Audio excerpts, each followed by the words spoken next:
Welcome to new TV Telugu. విభిన్నమైన కథలతో వరుస విజయాలు అందుకుంటున్న హీరో అడవిశేష్ తన వ్యక్తిగత జీవితానికి సంబంధించి ఒక ఆసక్తికర విషయాన్ని బయటపెట్టారు. తన తాజా చిత్రం డెకాయిడ్ ప్రమోషన్లలో భాగంగా తాను గతంలో ప్రేమలో విఫలమయ్యానని తొలిసారి వెల్లడించారు. ప్రేమించిన అమ్మాయి కోసం దేశం దాటి కెనడా వరకు వెళ్లిన ఆ ప్రేమ కథ మధ్యలోనే ముగిసిపోయిందని తెలిపారు. ఇటీవల ఓ టీవీ షోలో పాల్గొన్న శేష్ మాట్లాడుతూ అమెరికాలో చదువుకుంటున్న రోజుల్లో ఒక అమ్మాయితో ప్రేమలో పడ్డానని చెప్పారు. ఆ సమయంలో సినిమాల్లోకి రావాలని ప్రయత్నిస్తున్నప్పటికీ తన ప్రేమ కోసం ఎక్కువ సమయం కేటాయించనని అన్నారు. ఆ అమ్మాయి కోసం కెనడాకు కూడా వెళ్లినట్లు గుర్తు చేసుకున్నారు. అయితే కొన్ని కారణాల వల్ల ఆ బంధం నిలవలేదని, అది లవ్ ఫెయిల్యూర్తో ముగిసిందని శేష్ చెప్పుకొచ్చారు. ఆ ప్రేమ వైఫల్యం తన జీవితంలో ఒక ముఖ్యమైన పాఠం నేర్పిందని శేష్ తెలిపారు. ఆ అనుభవం తర్వాతే పూర్తిగా తన కెరీర్పై దృష్టి సారించానని వివరించారు.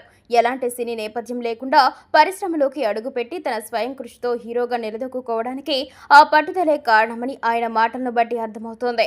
ఈ విషయం సోషల్ మీడియాలో వైరల్ కావడంతో ఆయన అభిమానులు ఆసక్తిగా స్పందిస్తున్నారు. ప్రస్తుతం అడవిశేష్ తన కొత్త సినిమా డెకాయిడ్ విడుదలకు సిద్ధమవుతున్నారు. ఈ చిత్రం ఈ నెల 10న ప్రేక్షకుల ముందుకు రానుంది.